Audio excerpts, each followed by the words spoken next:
Yes breaking news చూస్తున్నాం. హైదరాబాద్ చిక్కడపల్లిలోని Golconda cross roads Hebron church గొడవ తారస్థాయికి చేరుకుంది. ట్రస్ట్ సభ్యులు చర్చి గేటును బదులు కొట్టి లోపలికి వెళ్లేందుకు ప్రయత్నించారు. అదే సమయంలో వాళ్లను అడ్డుకునేందుకు సొసైటీ సభ్యులు ప్రయత్నించారు. ఈ క్రమంలో ఇరు వర్గాల మధ్య జరిగిన తోపులాట ఉద్రిక్తతకు దారితీసింది. విషయం తెలుసుకున్న చిక్కడపల్లి పోలీసులు ఘటనా స్థలికి చేరుకుని ఇరు వర్గాలను చెదరగొట్టారు.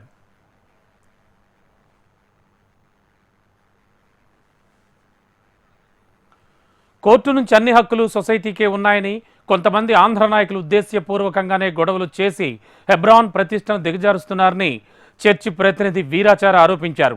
చర్చికి సంబంధం లేని కొంతమంది గూండాలు రాయలసీమ నుంచి వచ్చి సొసైటీ సభ్యులపై దాడులకు పాల్పడుతున్నారని ఆవేదన వ్యక్తం చేశారు. హెబ్రాన్ చర్చి వ్యవహారంలో జ్యుడిషియల్ ఎంక్వైరీ జరిపించాలని రాష్ట్ర ప్రభుత్వాన్ని, పోలీసు ఉన్నతాధికారులను కోరుతున్నారు వీరాచారి.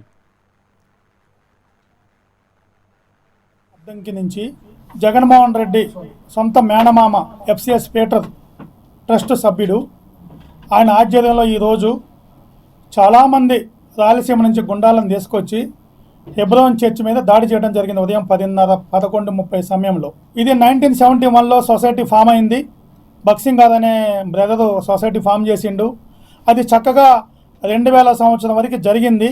ఆయన చనిపోయిన తర్వాత 2004లో ట్రస్ట్ సభ్యులు కొంతమంది ట్రస్ట్ చేసుకున్నారు. రాయలసీమకు సంబంధించిన వాళ్ళు, కడప సంబంధించిన SS Peter YS Jaganmohan Reddy మేనమామ, ఆయన ఆధ్వర్యంలో చేసుకొని. ఎస్ బ్రేకింగ్లో చూస్తున్నాం. హైదరాబాద్ చిక్కడపల్లిలోని గోల్కొండ క్రాస్ రోడ్స్ వద్ద ఉన్న హెబ్రాన్ చర్చి గొడవ తారస్థాయికి చేరింది. ట్రస్ట్ సభ్యులు చర్చి గేట్ను బద్దలు కొట్టి లోపలికి వెళ్లేందుకు యత్నించారు. అదే సమయంలో వాళ్ళని అడ్డుకునేందుకు సొసైటీ సభ్యులు ప్రయత్నించారు.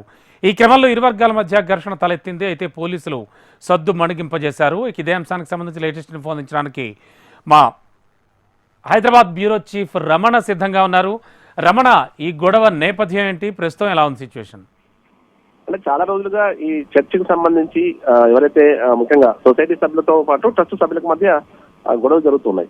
ముఖ్యంగా పరిపాలన అంటే నియమాలకు సంబంధించిన కావచ్చు, చర్చి వ్యవహారానికి సంబంధించిన, చర్చిలకు సంబంధించిన కార్యనిర్వహణకు సంబంధించిన వ్యవహారంలో చాలా రోజులుగా వీరి మధ్య గొడవలు జరుగుతున్నాయి.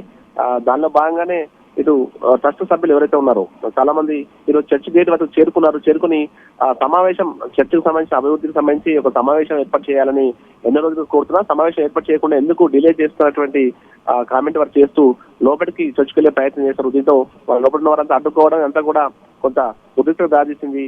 చాలా పెద్ద మొత్తంలో ట్రస్ట్ సభ్యులు అక్కడ చేరుకుని గొడవ చేయడంతో పూర్తిగా వారిని కంట్రోల్ చేయడం ఒక సమయంలో చాలా ఇబ్బందికరంగా మారింది. అయితే పోలీసులు రంగ ప్రవేశం చేసి మొత్తంగా ఆ పరిస్థితిని అదుపులో తీసుకొచ్చారు. అయితే ముఖ్యంగా సొసైటీ సభ్యులు ఆరోపిస్తున్నారు, ఇదంతా కూడా పొరుగు రాష్ట్రాలకు సంబంధించిన వారు వచ్చి వారి డిమాండ్, అంటే వారు ఇక్కడ పెత్తనం చెలాయించే ప్రయత్నం చేస్తున్నటువంటి ఆరోపణ వారు చేస్తున్న పరిస్థితి కనిపిస్తుంది. అయితే ఇదంతా కూడా ఇంటర్నల్ వ్యవహారంగానే ఉంది, కానీ గొడవకు దారితీస్తుంది కాబట్టి పోలీసులు మాత్రం ఇరుపక్షాలకు సంబంధించి కాస్త చదువు చెప్పి వాళ్ళు పంపించే ప్రయత్నం చేశారు. కానీ ఆ చర్చకు సంబంధించి అక్కడ గేట్లు ధ్వంసం కావచ్చు, అక్కడ ఉన్న కొన్ని కుర్చీలు ధ్వంసం చేయడం, కొంత హింసాయుత అంటే ఉద్రిక్త కారణమైనటువంటి వ్యక్తులపై కేసులు పెట్టాలని కూడా చర్చి నిర్వాహకులు ఫిర్యాదు చేసినట్టు తెలుస్తోంది. దీనికి సంబంధించిన కేసు అయితే ఇప్పుడు నమోదు కాలేదు, కానీ మొత్తంగా పరిస్థితి పూర్తిగా కంట్రోల్ చేయగలిగారు. ఏదేమైనా ఇది ఇంటర్నల్ వ్యవహారంగా ఉన్నప్పటికీ కూడా ఈ పూర్తి స్థాయిలో దీనికి సంబంధించి ఒక సమస్య పరిష్కారం చూపెట్టాలని మాత్రం ఎవరైతే ట్రస్ట్ సంబంధించిన సభ్యులైతే కోరుతున్నారు. Ramababu. Okay, thank you Ramana.